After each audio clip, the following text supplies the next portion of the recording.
Hindi ko matuli ang inahinat na nagkapalaran ng lahat ng nakipagsapalaran kahit nag-aalangan para lang sa kapakanan ng mahal sa buhay ang sugalay tatayaan. Isasala ang lahat ng kanilang mga pag-aari, mapapawi din naman yan ang sabi pang nag-ari ang prosesyon ng papeles para makasakay na sa aeroplano o bato kahit saan man papunta basta kumita ng tulyan na ipapalit sa piso. Ang isa ay katumbas ng sandakot ng matiso. Kanya ba ang kapalit ng buhay ng Pilipino? Lilisanin ng pamilya ang amo na kahit sino puputong sasaktan malalagay sa pilino. Buhay na sa kapon, wala man ang testigo na kaya ang araw na ito'y mag-iiba. Kung hindi ka sigurado, mag-isip ka na. Napakaraming bahay dito sa amin, ngunit bakit nila walang matira?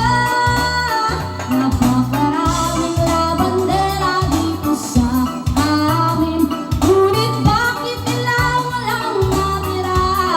Nag-aabot sila, Yumaman, yumaman, yumaman, yumaman. nag-aabot Gusto sila, kong yumaman, yumaman, yumaman, yumaman, yumaman.